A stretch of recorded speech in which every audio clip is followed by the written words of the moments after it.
Au Sénégal, le Premier ministre Ousmane Sonko durcit le ton. Il a annoncé ce mardi avoir déposé devant l'Assemblée nationale un projet de loi alourdissant considérablement les peines contre les relations homosexuelles, désormais passibles de 5 à 10 ans de prison.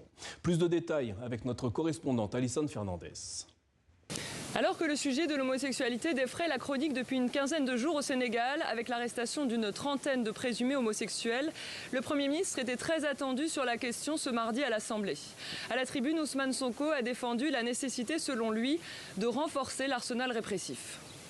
Toute personne qui aura commis un acte contre nature sera punie d'un emprisonnement de 5 à 10 ans.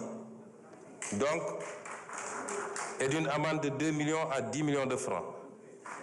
Loolu la ñu wax sans préjudice des autres peines. Si l'acte est commis avec un mineur, le maximum de la peine sera prononcé. Le juge ne pourra prononcer le sursis, ni réduire l'emprisonnement au-dessous du minimum de la peine prévue à l'alinéa 1 du présent article. Selon le Premier ministre, l'une des nouveautés du texte est l'introduction d'une définition explicite de l'homosexualité dans le code pénal. Tout acte sexuel entre deux personnes de même sexe serait ainsi qualifié d'acte contre nature. Autre disposition nouvelle, la pénalisation de l'apologie de l'homosexualité.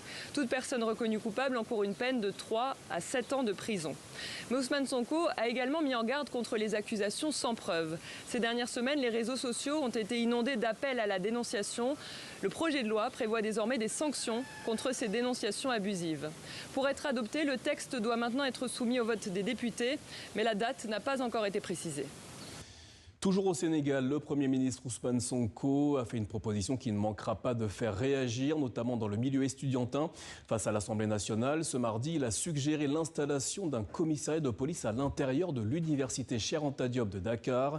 Une annonce qui intervient dans un contexte de vive tension sur le pan campus. Un étudiant a perdu la vie le 9 février dernier lors de l'intervention des forces de l'ordre en marge d'un conflit autour des bourses d'études.